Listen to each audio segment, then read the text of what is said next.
Outra coisa que algumas vezes adentra aos nossos ouvidos, ou até possa fazer morada em nosso coração, e que entendemos de uma maneira dúbia, é a respeito da relação entre soberania de Deus e responsabilidade humana. Às vezes nós nos repousamos em um dos dois conceitos, ignorando aquele oposto. Ou Deus é soberano, decretou tudo, determinou tudo, e eu não tenho responsabilidade alguma, não devo fazer nada, não devo agir, operar, não devo me preocupar com a minha vida espiritual, nem com santidade. Ou seja, em detrimento da soberania, eu ignoro o outro preceito importante, que é o de agir. Ou o oposto, eu devo correr atrás da graça, eu devo fazer por merecer a salvação, eu devo lutar para alcançar os céus, eu preciso que Deus me olhe e me reconheça e chegue no último dia e me diga: eu vi tudo que você fez, você merece estar aqui no céu. Veja que os dois conceitos são conflituosos e às vezes a gente passa anos sem entender, quando que na verdade, se você for pegar todas as escrituras, todas elas são harmônicas, todo o texto bíblico é harmônico em si, em afirmar que tanto há a soberania de Deus e que nós estamos debaixo dela, nós nos submetemos aos seus preceitos, aos seus decretos, toda a humanidade, toda a terra, todos os confins da terra, todo o universo, todos os astros, tudo está debaixo da sua poderosa mão, bem como também está por sobre nós o carregar a cruz, o manter-se de pé, o buscar ao Senhor enquanto se pode ser achado, o viver uma vida santa, o dedicar-se à vida espiritual, o congregar, que também é dever moral. Ou seja, nós não excluímos um por causa do outro. E é também um ensino que muitas vezes nós precisamos estar atentos para que não venhamos a incorrer em erro. Um outro, que é inclusive o tema desta noite, é o que diz respeito à confiança em Deus. Muitas vezes, irmãos, nós olhamos para o conceito de confiar em Deus e entendemos de maneira errada. Eu posso aqui confessar aos irmãos que por muitos anos da minha vida cristã eu andei pensando de maneira errônea e até conhecendo esse texto bíblico do Salmo 125 sobre fé inabalável, como está aqui pelo título dado pela Sociedade Bíblica do Brasil, que, por exemplo, veja 3 erros que eu costumava pensar: que Deus iria me socorrer, independente de minhas ações, em qualquer queda, qualquer falha, que independente dos caminhos que eu venha a seguir, Deus iria me mostrar estradas. Uma outra coisa, né? Se Deus está comigo, então certamente nenhuma tragédia, nada fora do normal ou nada de nenhum mal grande possa me abalar. Então eu pensava de uma maneira muito rasa sobre a confiança em Deus. Pensava que, pronto, se eu confio em Deus, então com certeza uma destas coisas aí vai estar certamente guardada. Ainda que, de fato, Deus, por bondade, por graça, Ele olhe para mim, olhe para você, olhe para nós e nos socorra, nos ajude, nos levante. Mas nada disso deva ser o conceito que eu e você devemos ter correto do que se é verdadeiramente confiar em Deus. O que é confiar em Deus?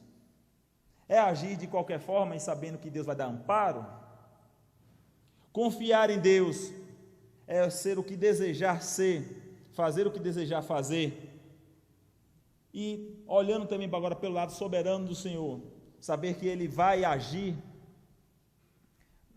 em conformidade ao meu erro ou ao meu acerto. Se for um erro, Ele vai me trazer um processo punitivo. Se for um acerto, Ele irá me colocar, me exaltar entre os homens. Será que seria isso o conceito de confiança, né? Eu já quero antecipar para os amados que destes conceitos aqui eu estive enganado em todos os anos que estava pensando assim, né? Inclusive, quem de nós nunca pensou na ocasião de, se Deus está no controle de tudo, se Deus governa todas as coisas, se tudo está debaixo da poderosa mão dele, por que é que ele permitiu que tal coisa acontecesse? Quem de nós nunca pensou isso? Por sinal, esta é uma frase que é uma frase pano de fundo para praticamente todo ateu. Se você conhecer algum ateu, alguém que se diga assim, não, eu sou ateu, você pode conversar que no fundo, o problema de todo ateu, o problema é com Deus. Esta é a frase dele. Se Deus existe, por que é que tem miséria no mundo? Eu não creio em Deus, porque se Deus de fato existisse, por que é que nascem pessoas com câncer? Por que é que morrem crianças? Por que é que tem essas tragédias naturais? Por que é que eu perdi meu pai, minha mãe, meu irmão, minha esposa, meu filho? Então a pessoa costuma culpar a Deus e por causa disso ela se define ateu. Mas nós, em um certo grau de ateísmo, já chegamos em algum momento, Senhor, por que é que o Senhor permitiu que isso acontecesse, se o Senhor é tão grande, tão soberano, tão poderoso? E aí, a nossa confiança em Deus muitas vezes possa ficar abalada. Este salmo de número 125 aqui, irmãos, é um salmo que tem por título original, agora eu menciono o título original, chamado Cântico de Romagem. Ele vem de uma sequência de 15 cânticos de romagem, começando no Salmo 120. Do Salmo 120 até o Salmo 134, são 15 cânticos chamados cânticos de romagem, né? A expressão romagem quer dizer no original, peregrinação, ou andar, subir um degrau. Alguns desses capítulos nós conhecemos os seus autores, né? Por exemplo, Davi foi o autor do Salmo 122, do 124, do 131, do 133. Salomão, seu filho, foi o autor do 127. Se você olhar aqui no título, né? Cântico de Romagem de Salomão, no 127. Porém, este Salmo de número 125, nós não conhecemos quem é o autor, mas praticamente a maioria dos teólogos defende que o autor seja alguém contemporâneo de Davi, né? Olhando também para este salmo, nós também podemos olhar como era a alma do que o salmista estava propondo nestes simples 5 versos, simples e belos. Mas se nós considerarmos qual era o contexto no qual o salmo foi escrito, há um consenso de que todos os cânticos de romagem, por serem cânticos, por serem hinos para serem cantados enquanto o povo marchava, era hino do período pós-exílico, ou seja, de quando o povo de Deus estava sendo ali escravizado e punido nas mãos de Nabucodonosor na Babilônia, após a libertação que o próprio Senhor Deus deu para o seu povo, e o povo retornando de volta para Jerusalém, com os fins de reconstruir a cidade, de reconstruir os muros. Então, durante todo esse trajeto, estes 15 cânticos de romagens eram cantados. Há que se possa promulgar que eram todos estes cânticos cantados todos os dias, diversas vezes, para que não somente aquela atual geração aprendesse sobre a fé no Senhor, mas também para que desde cedo aquelas crianças que estavam acompanhando seus pais no decorrer dessa estrada pudessem também estar aprendendo as verdades do Senhor. E aqui eu quero poder dividir este pequeno capítulo em 4 partes, olhando para a estrutura física deste Salmo de número 125, nós vemos que os versículos 1 e 2 falam sobre a confiança em Deus, ou seja, o confiar em Deus. O versículo de número 3, ele vem trazer aqui uma promessa. O versículo de número 4, uma confissão de adoração, e o versículo de número 5, uma nota de advertência. Ou seja, é um salmo tão pequeno que poderia ter apenas 1 ou 2 divisões, mas possui aqui 4 divisões. E com apenas estes 5 versículos nós podemos aprender a verdadeira essência do que é se confiar em Deus e qual é a relação que tem ainda dessa confiança com o seu poder e com a sua soberania. Eu quero trazer 2 destaques, apenas 2 destaques nessa noite, e o primeiro destaque que eu quero é destacar as 3 marcas do relacionamento do crente com Deus. Ou seja, se eu estou falando em confiança em Deus, se eu estou falando quais são os quesitos da nossa confiança, eu quero então destacar 3 marcas. Essas 3 marcas estão relatadas aqui no versículo 1 e 2. Relendo aqui para fortalecer aqui a nossa tese, diz a palavra: os que confiam no Senhor são como o monte Sião, que não se abala, firme para sempre. Como em redor de Jerusalém estão os montes, assim o Senhor em derredor do seu povo, desde agora e para sempre. Pois, ao ler apenas estes 2 versículos aqui, meus irmãos, você pode ter observado algumas palavras fortes trazidas pelo autor, algumas expressões muito fortes que talvez possa ter passado desapercebido a uma primeira leitura que você possa ter feito.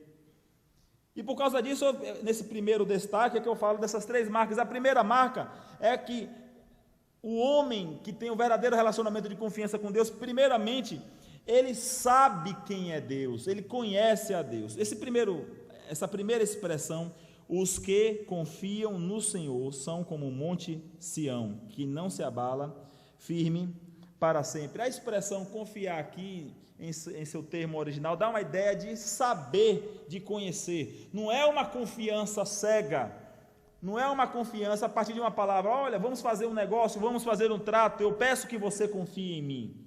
Não, é uma confiança estabelecida no conhecimento de um relacionamento pretérito já pré-aprovado. É uma confiança que vem a partir de se saber quem era aquele em quem nós estamos falando sobre a confiança.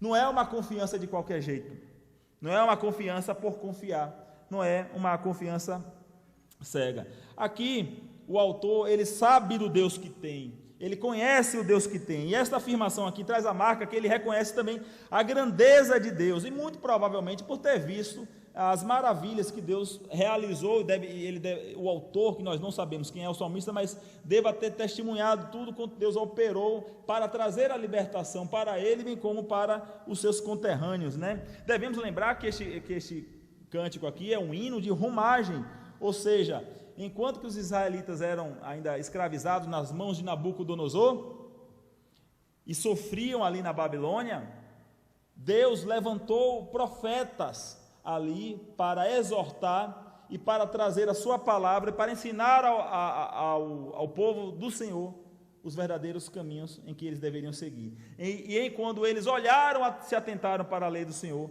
pôde o Senhor prover milagres e trazer libertação. A segunda marca, ainda dentro do primeiro destaque que eu quero trazer para os irmãos, a segunda marca do relacionamento do crente com Deus, no que diz respeito à confiança, é a estabilidade dessa confiança. Ou seja, se primeiro ele conhece, ele sabe quem é Deus, ele sabe sobre quem ele está falando, com quem ele está se relacionando, essa segunda marca é muito importante, que é uma confiança estável. Veja quando ele diz aqui, no final a parte B do versículo 1, que não se abala, firme para sempre, ou seja, é inabalável, é firme, e não é firme somente hoje, e não é firme somente ontem, mas é um firme e inabalável para sempre.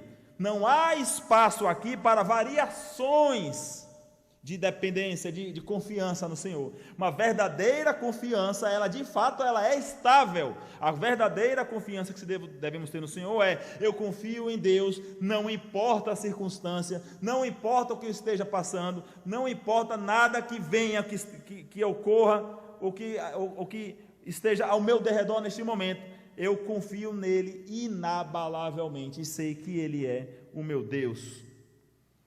Existem muitos cristãos que costumam estabelecer o seu relacionamento de confiança com Deus baseado em vitórias que o próprio Deus concede.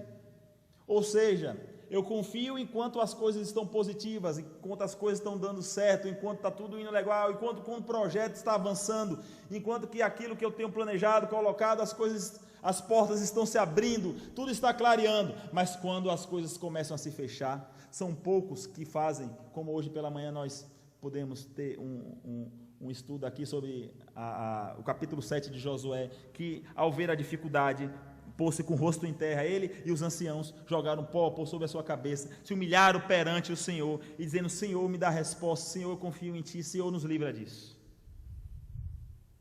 Às vezes, quando a nossa confiança é abalada, no meio de um terror, no meio de uma doença, no meio de uma fatalidade, no meio de uma tragédia, nós pensamos em tudo, em todas as estratégias que minha vida, minha experiência pôde proporcionar, que meu conhecimento pôde proporcionar, que os meus diplomas me proporcionam. Eu vou usar agora do meu academicismo para sair disso, e depois eu oro pedindo a Deus confirmação. É isso que acontece conosco muitas vezes. Acharmos que somos alguma coisa, mas a verdadeira fé, ela é inabalável. A verdadeira confiança, ela é estável. Não há espaço para eu confio hoje, eu não confio amanhã, eu confio, eu não confio. Deve haver uma confiança. Existe uma frase que eu li em um dos livros de pesquisa em que eu estive meditando para trazer essa mensagem, em que o autor disse assim, fazendo inclusive uma brincadeira com a vida espiritual de muitos cristãos que agem parecido com isso que ele menciona na frase, né? Se Deus me ama, por que eu não consigo abrir o meu armário? Essa frase no livro me chamou muita atenção. Se Deus me ama, por que eu não consigo abrir meu armário? Vocês já pararam para observar, para reparar o quantas vezes nós condicionamos o amor de Deus a episódios em nossas vidas? Somente Ele me ama se tudo isso der certo, se tudo isso for favorável. Há instabilidade maldita de nossos corações. Mas os que confiam no Senhor, como diz aqui o verso 1, mais uma vez eu volto, reforço e afirmo, ele não se abala, permanece firme para sempre. Existe um texto bíblico de Lamentações, no capítulo 3, versículo 37 e 38, que inclusive é muito forte e deva servir para nos auxiliar quando a nossa confiança em Deus estiver abalada. O texto diz assim, irmãos: quem é aquele que diz, e assim acontece, quando o Senhor não o mande?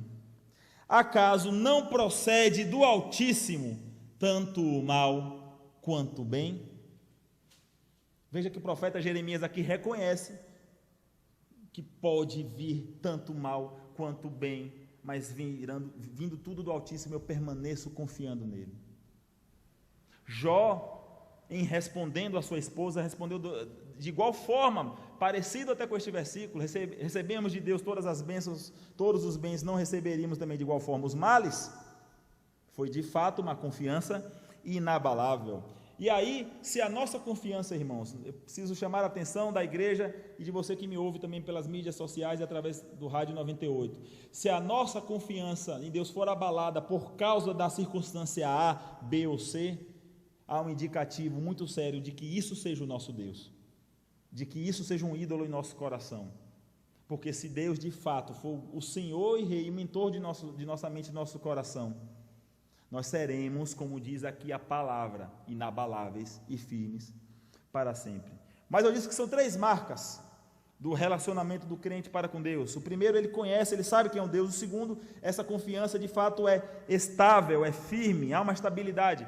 E a terceira marca é que há uma segurança nesta confiança. Ou seja, não somente é estável, mas eu sou seguro, eu confio em todas as decisões para aquele em quem eu tenho depositado a minha confiança. Não é uma confiança apenas baseada no que eu quero, no que eu gosto, no que eu desejaria, em respostas positivas da minha oração, mas na segurança de que Ele é a minha rocha, de que Ele é o meu sustentador, e de que, inabalável, eu deva permanecer independente das circunstâncias. Eu quero que você olhe aqui para o texto, que quando ele diz, os que confiam no Senhor são como o monte Sião. Ou seja, quem confia é como um monte. E ele vai dizer quais são as características. Não se abala. Vocês já viram que, apesar de tempestades, você olhar para algum monte, o monte está lá, pode chover, pode cair granizo, pode ter terremoto, pode ter a estação climática que for, os montes não se abalam, ou seja, eles não se fendem, eles não caem, eles não se ruem, eles continuam montes. A comparação que o salmista está fazendo aqui é que aquele que confia no Senhor, se de fato a sua confiança é de fato uma verdadeira confiança em Deus, ela é firme, ela é segura, ela não se abala. O monte para o povo judeu vocês bem conhecem, sabem toda a história, toda a tradição, inclusive quando o salmista também aponta, né? Eleva os meus olhos para os montes, de onde me virá o socorro? O monte dava uma ideia de imponência, de potência, de firmeza, de fortaleza, de tudo quanto é grandioso. Podemos ver ali pelo desenho do monte, e ter uma pequena ideia do quão grande é maravilhoso, do quão firme é o nosso Senhor, do quão poderoso é o nosso Deus diante da gigantesca obra que Ele tem feito. Se você for também ver em 2 Reis, capítulo 6, versículo 17, eu estive fazendo a pesquisa aqui, o profeta Elias, ele compara também em uma oração que ele faz a Deus, ele entende como a resposta do Senhor, quando ele abre os olhos da oração e se depara com um monte em sua frente, que não tinha antes da oração, e naquele monte ele encontra fortaleza para encarar os seus inimigos naquela batalha. Vale a pena lembrar também, irmãos, eu quero pedir a você que possa abrir aqui no Salmo 2, versículo 6, uma outra característica importante desse monte, de por que o povo judeu, o povo hebreu, eles tinham um monte com uma grande referência nas suas vidas de fortaleza, de segurança, de potência, de firmeza. O capítulo 2, versículo 6, vem dizer aqui, eu, porém, isso aqui, o próprio Senhor falando aqui em primeira pessoa, constituí o meu rei sobre o meu santo monte Sião. Ou seja, aqui uma afirmação bíblica de que Jerusalém, o templo, a casa do Senhor, foi construída aos pés do Monte Sião. Por isso que todas as vezes que nós olhamos pelas admirações do salmista no caminho a Jerusalém, ele sempre se refere aos montes que são ao derredor, e em especial o monte de Deus chamado o Monte Sião. Olhando aqui para o versículo 2 ainda, e falando também da firmeza do crente, veja o que aqui diz o verso 2: como em redor de Jerusalém estão os montes, assim o Senhor em derredor do seu povo, desde agora e para sempre. Meus irmãos, isso aqui é uma evidência clara de que o autor tem plena certeza, uma certeza praticamente palpável da presença de Deus em sua vida. Quando ele afirma, do mesmo jeito que eu estou vendo os montes, do mesmo jeito que os montes são grandes, do mesmo jeito, como em redor de Jerusalém estão os montes, os nossos olhos podem ver, nós podemos contemplar, podemos admirar, podemos observar, sabemos, estamos vendo, não é nenhuma imaginação, mas dessa mesma certeza, isso é uma evidência para nós, que de igual forma o Senhor também está em derredor do seu povo. Irmãos, como não confiar plenamente num Deus desse? Veja que o salmista aqui não deixa margem para nenhum tipo de dúvida que venha aquietar o seu coração. Assim como eu estou vendo esses montes aqui ao redor de Jerusalém, assim é o Senhor, é a presença do Senhor ao redor do seu povo. Ou seja, pode-se perceber, pode-se evidenciar, pode-se ter certeza, meus irmãos, que para o seu povo Deus está sempre presente. Deus nunca deixou de estar em nossas vidas, Deus nunca deixou de controlar as nossas vidas, Deus nunca nos abandonou, por mais que a gente se sinta sozinho, por mais que a gente se sinta solitário, por mais que a gente se sinta triste, por mais que a gente se sinta desesperado, o Senhor continua ali no nosso ao derredor, conosco, nos enchendo, nos fortalecendo, e através de sua palavra nós podemos crer que Ele permanece, como diz aqui no final, inclusive do verso 2, desde agora e para todo sempre. Como é bom saber da presença protetora do nosso Senhor. Mas eu quero trazer aqui um segundo destaque. O primeiro destaque, eu mencionei aqui as 3 marcas do relacionamento do crente para com Deus. Mas um segundo destaque aqui desse texto, que texto belo e muito rico, é a confiança plena na adversidade. Bem, enquanto que eu mencionei aqui nos versículos 1 e 2, a confiança em Deus, apenas o fato de saber que eu tenho o Senhor como o meu Deus.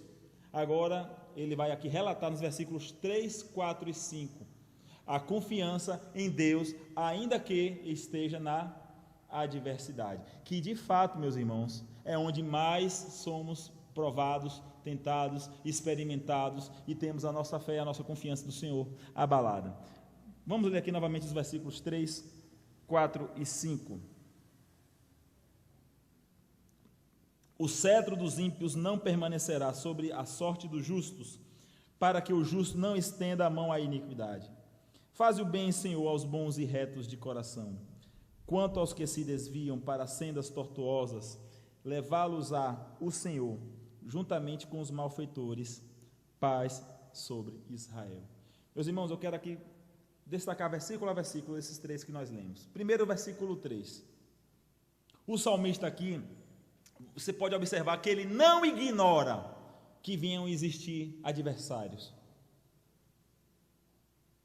Não há esse romantismo de que, pelo fato do Senhor ser o meu pastor, pelo fato de eu ter Deus como meu Senhor, eu não terei adversários, eu não terei lutas, as adversidades não me virão. Não há esse romantismo. O cetro dos ímpios não permanecerá. Esta é a grande verdade que devemos saber a respeito de quando nós estamos diante de lutas, diante de provações.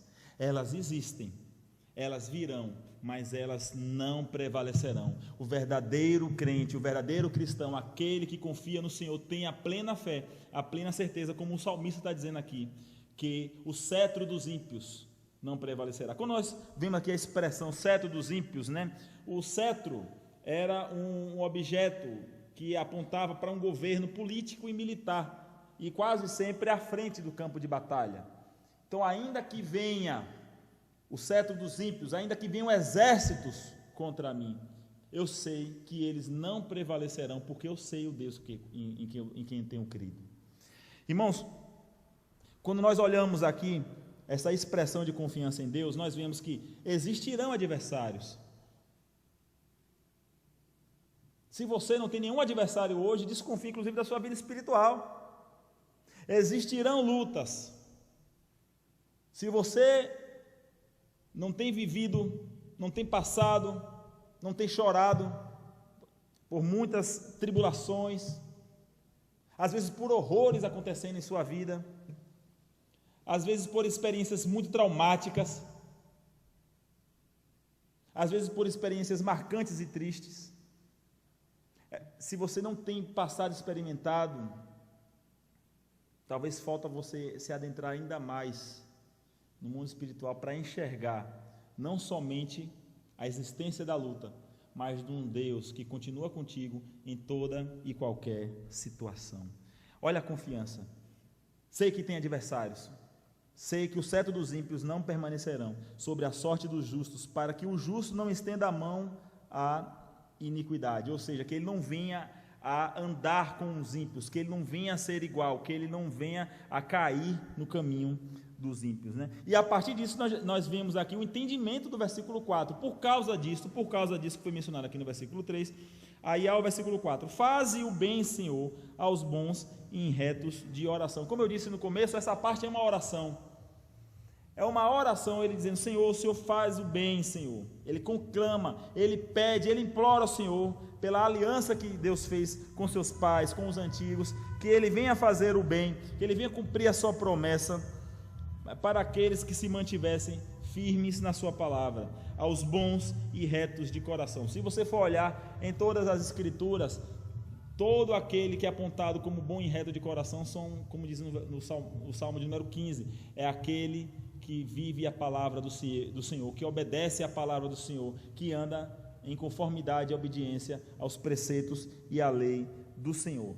O livro de Deuteronômio, capítulo 28, dos versículos do 1 ao 14, existe ali uma sucessão de bênçãos, uma série de promessas feitas por Deus para aqueles que andassem confiando unicamente nele e obedecendo a sua palavra.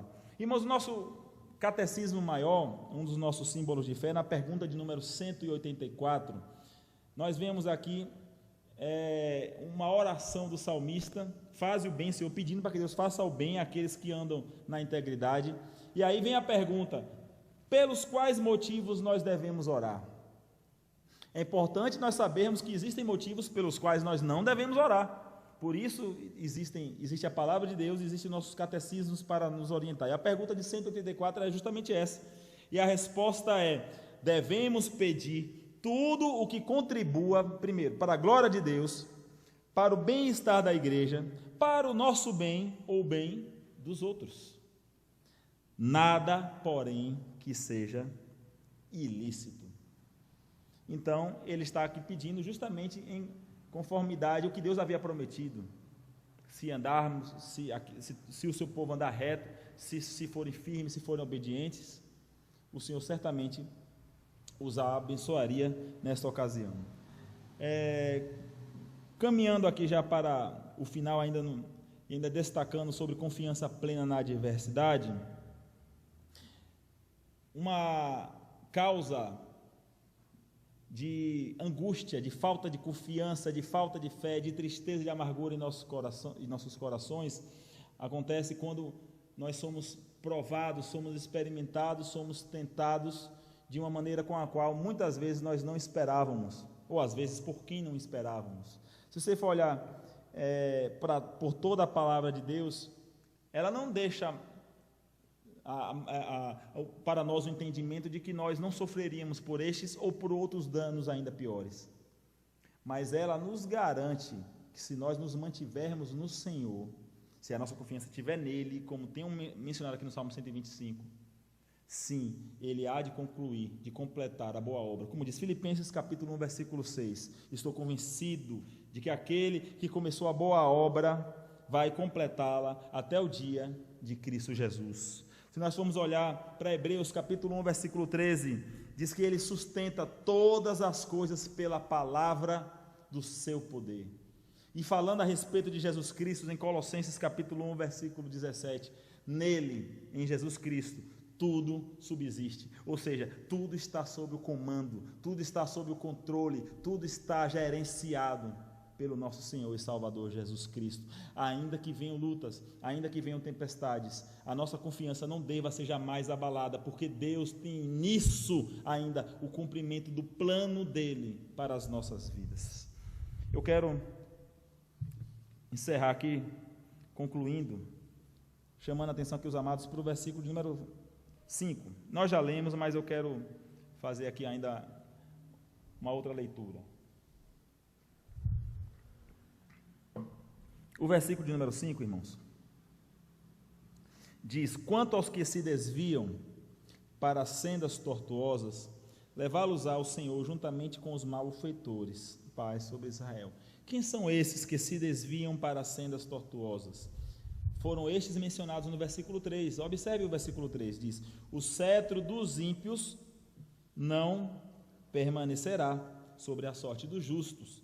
Ou seja, o caminho deles não vai prevalecer sobre os nossos caminhos, para que o justo não estenda a mão à iniquidade. Ou seja, se acontecesse de o ímpio vencer sobre o justo, talvez o justo pense que a impiedade compense, possa valer a pena, então eu vou passar a ser ímpio, para que possa ser compensatório. Mas ainda assim, aqui no versículo 5, ele diz que houve quem agisse assim. Ele sabe que haja quem praticasse assim. Quanto aos que se desviam, ou seja, enquanto aconteceu a adversidade, enquanto aconteceu essa luta mencionada, se desviaram para sendas tortuosas, levá-los ao Senhor junto com os malfeitores. E aí ele finaliza com uma frase que, por mais simples que pareça, mas diz tudo sobre confiança: paz sobre Israel. No contexto aqui do Antigo Testamento, irmãos, Israel era de fato uma nação específica, mas no contexto cristológico, já entendido do Evangelho trazido pelo nosso Senhor e Salvador Jesus Cristo, Israel somos todos nós, todo aquele nascido de novo, todo aquele que confessa Jesus como Senhor e Salvador de suas vidas. Então, a base da confiança, a garantia da confiança, o estabelecimento da confiança que Deus nos dá é trazer para nós a paz. Irmãos, se nós não estamos tendo paz em alguma circunstância, acredite, nós não estamos com a confiança totalmente firmada.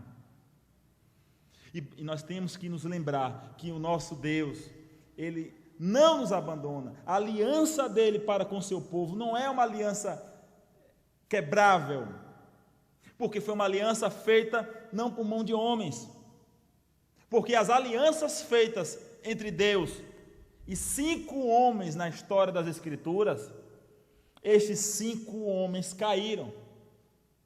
A primeira aliança, a aliança com Adão caiu. A segunda aliança que Deus fez com todo o seu povo, através de Noé, caiu. A terceira aliança com Abraão. Abraão caiu, também pecou e quebrou também a aliança. A quarta aliança, Moisés, que também caiu e também rompeu a aliança. A quinta aliança de Deus com a humanidade, a quinta tentativa do Senhor estabelecer um laço de aliança, sempre rompendo por culpa do homem, nunca por ele. O quinto, com Davi, e Davi quebrou. Mas aí o Senhor enviou o seu Filho amado, enviou Jesus Cristo, representando tudo isso, e sendo nele o cumprimento da aliança inquebrável. Ele mesmo disse, em últimos momentos da sua vida, olha, esta agora é a nova aliança, agora é onde? No meu sangue. Não é mais na vida de homens, porque vocês falharam e falharão todas as vezes que se forem colocadas a confiança de uma aliança nas suas mãos. Mas a nossa confiança pode estar totalmente descansada, porque a nossa aliança foi feita com o nosso Redentor, que morreu e que ressuscitou para nos dar a vida, e nos dá não é qualquer vida, mas a vida em abundância. Irmãos, e falar de aliança é muito lindo. Aliança tem tudo a ver com confiança. Se você de fato crê nesta aliança, você confia. Se de fato você crê que faz parte dessa aliança, você é inabalável. Eu quero mostrar aqui, nesse capítulo de número 125, a aliança do Senhor revelada aqui na palavra, nestes versículos. Se atente aqui primeiro para a marca da aliança, o versículo 1. Qual é a marca da aliança? Os que confiam no Senhor. Ou seja, a aliança é para aqueles que confiam. Isso é uma aliança, porque não é com todas as pessoas por sobre a face da terra, mas com Israel, com aqueles que confiam. É o seu povo eleito, não são todos. Todas as pessoas têm a sua fé inabalável e são como muitos. Não, apenas os que confiam. Então já fala aqui, primeira marca da aliança, é para os eleitos. No versículo 2, nós temos aqui a certeza da aliança, quando ele menciona, como em redor de Jerusalém estão os montes, assim o Senhor em derredor do seu povo, ou seja, os montes, mais uma vez eu repito aquilo que eu disse agora há pouco, representam ali a certeza da presença de Deus, do cumprimento da aliança dele conosco. O versículo 3, quando diz o cetro dos ímpios, o cetro nos remete ao Antigo Testamento, o cetro de Moisés, que em Êxodo capítulo 17, dos versículos 1 ao 16, Moisés guiou o povo com o cetro do Senhor, na batalha de Refidim, e todas as vezes que Moisés estendia o seu braço guiando o cetro, o povo do Senhor era vitorioso, e todas as vezes que por causa do cansaço Moisés arriava o braço, baixava o braço, e o cetro era abaixado, o povo começava a perecer na batalha, pelo que fizeram uma junta para que se mantivessem os braços de Moisés sempre abençoando o povo. Aqui é uma marca notória aqui da aliança de Deus a partir desse cetro. No versículo 4, nós vemos aqui qual é o teor da aliança, que é que Deus sempre faz o bem. Meus irmãos, é verdade que todas as coisas mesmo cooperam para o bem daqueles que amam ao Senhor, todas sem exceção. E aqui o versículo 4 diz isso, faz o bem. E no versículo 5, a promessa, qual é a finalidade da aliança do Senhor, do ponto de vista aqui, enquanto nós estamos aqui na terra? A promessa da aliança é a paz sobre Israel. A nossa paz aqui é uma paz interior, que não é uma paz, como o próprio Senhor Jesus nos disse, igual a que o mundo pode dar. É uma paz incomparavelmente melhor e superior.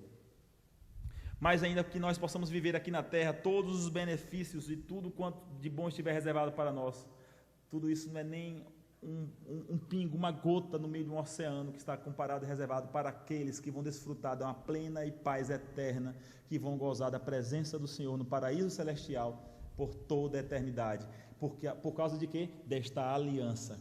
Então, por causa dessa aliança, meus irmãos, confie na soberania do Senhor, confie verdadeiramente no Senhor, confie plenamente no Senhor.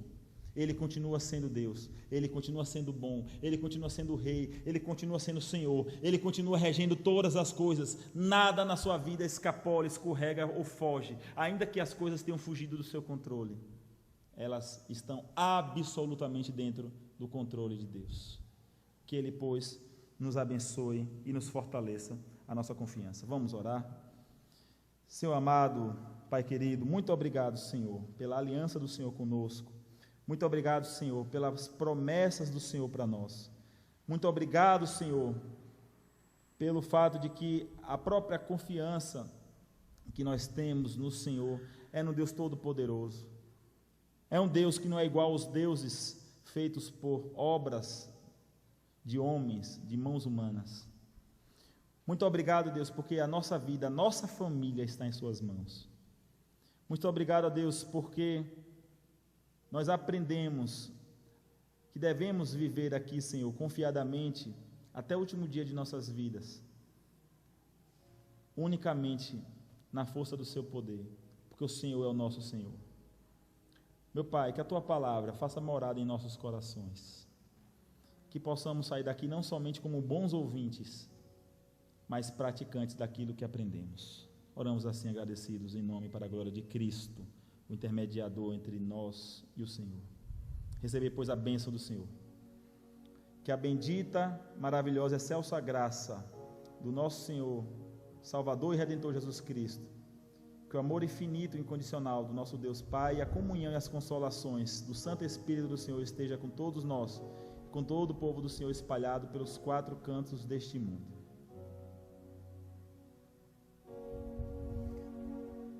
Amém. Amém.